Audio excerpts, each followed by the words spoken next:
Elections అయిపోయిన సర్వేలు మాత్రం అలజడి సృష్టిస్తున్నాయి పార్టీ నాయకులలో.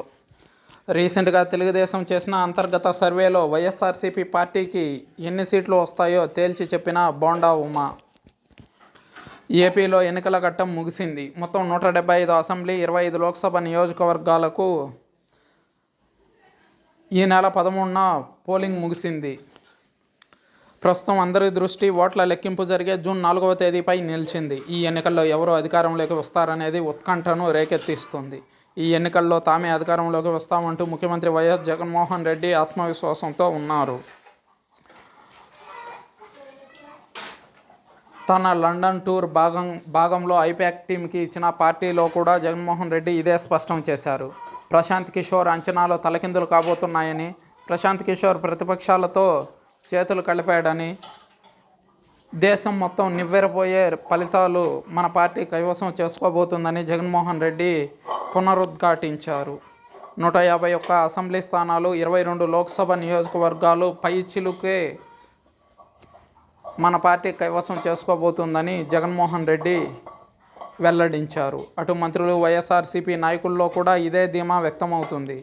అయితే అనిల్ కుమార్, అంబటి రాంబాబు, కొడాలి నాని, వల్లభనేని వంశీ, రోజా ఇలాంటి నాయకులు మాత్రం ఓటమి భయంతోనే ఉన్నట్టు కనిపిస్తుంది.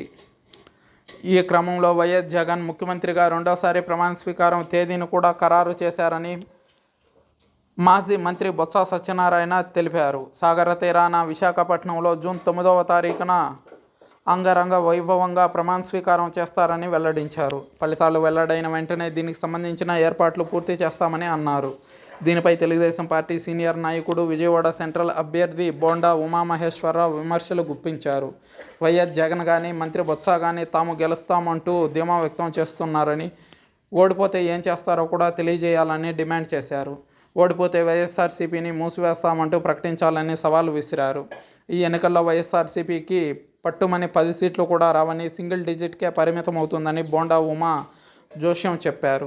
అర్ధరాత్రి 1 గంట వరకు కూడా ఓటర్లు క్యూలో నిల్చుని ఓటు వేశారంటే అది ప్రభుత్వం మీద ఉన్న వ్యతిరేకతేనని అంచనా వేశారు. తమ అంతర్గత సర్వే, మీడియా సర్వే ప్రకారం వైసీపీకి 10 నుంచి 20 స్థానాలు మాత్రమే రాబోతున్నాయని చెప్పుకొచ్చారు. ఇచ్చాపురం నుంచి కుప్పం వరకు వైసీపీకి తిరోగమనం మొదలైందని, తెలుగుదేశం జెండా రెపరెపలాడబోతుందని తెలిపారు బొండా.